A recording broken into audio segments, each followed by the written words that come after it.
Okey, kita berada masih pada episod 1 tetapi, slide yang kedua. Cuma saya nak ulang balik, di episod sebelumnya, satu berkaitan dengan saham ya. Saham ni sebenarnya sesuatu yang agak complicated ya, memang sukar nak faham.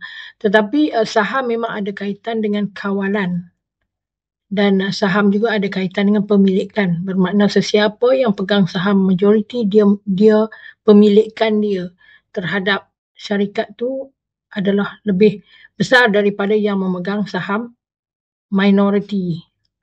Okey, kemudian saham pula dari segi nak kawal suatu syarikat, dia ada perkara-perkara teknikal. Sebab itulah sukar kita nak explain dalam moderation, sebab itulah dalam pembelajaran berkaitan hal ehwal korporat ni, wacana cerita dianggap satu wadah yang sesuai di mana kita ada pakar dan kita ada moderator untuk mengemukakan soalan. Pakar akan explain secara detail pada audiens yang terpilih. Okey, sebab secara umumnya saham ni untuk nak mengawal syarikat, pertama isu dia memang percentage. Okey, yang kedua jenis saham. Saham ada yang dipanggil saham biasa, ordinary shares, ada yang dipanggil preference shares dan selainnya extension daripada preference share adalah RCPS, you know. Okey, so setiap saham, kategori saham dia ada dia punya hak-hak tertentu. Okey. So, detailnya seharusnya dibincangkan dalam wacana cerita lah. Okey, now berbalik kepada slide ini, persoalan lagi yang ditimbulkan teori perkongsian dan pembahagian untung atau rugi dalam perkongsian perniagaan. Perkongsian pada dasarnya bermakna dua orang atau lebih.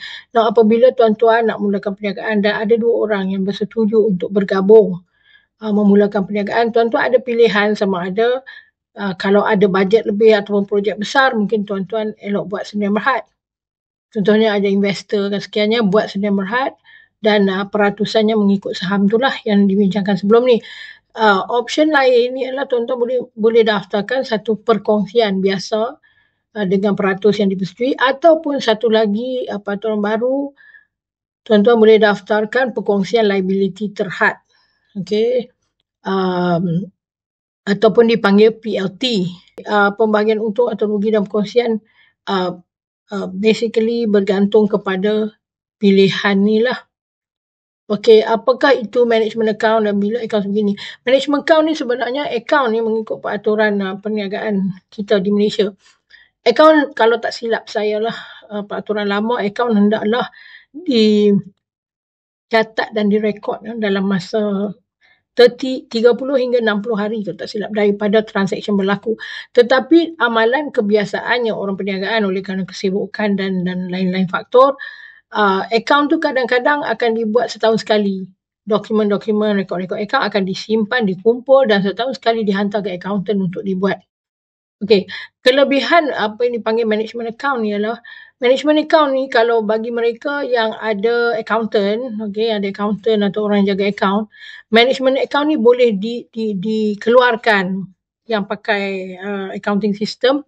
Dia boleh dikeluarkan secara berperingkat apabila pengurusan perniagaan tu perlu nak tengok apakah status, apakah kedudukan kewangannya pada sesuatu waktu. Contohnya, apabila syarikat ya sendi berhad, duit banyak masuk, projek dapat payment, nak keluarkan dividen, okey. Jadi pada waktu ketika nak buat keputusan nak keluarkan dividen, mereka akan keluarkan management account untuk menilai apakah kedudukan kewangan pada waktu itu dan berapa banyak dividen yang boleh dikeluarkan. Okey. So management account bukan setahun sekali sahaja, dia boleh dikeluarkan pada waktu dan ketika yang perlu. Okay.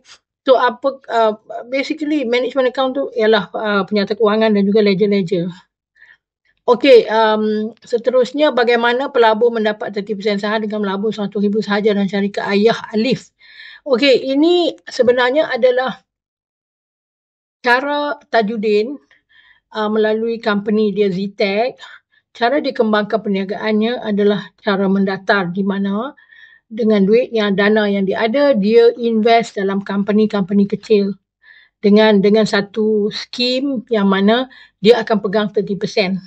So 30% saham ni calculation dia mestilah merujuk kepada paid up capital atau modal berbayar dalam setiap syarikat yang dia invest. So maknanya jumlah investment dia berbeza-beza mengikut syarikat dan berdasarkan paid up capital syarikat-syarikat tersebut. So isu yang timbul daripada soalan ni ialah salah satu syarikat tu ada masalah. Okay, mungkin dia orang tak boleh bayar ikut perjanjian investment dengan Datuk Tajudin, tak boleh bayar dividen, ataupun dia orang tak cukup duit untuk nak bayar director yang dilantik oleh Tajudin dalam syarikat yang diinvest tu. So itu antara isu-isu bila berlakunya pegangan orang luar ke atas saham syarikat tuan-puan. Okay, benda ni akan dikupas lagi di sesi-sesi lain. Sekian, terima kasih.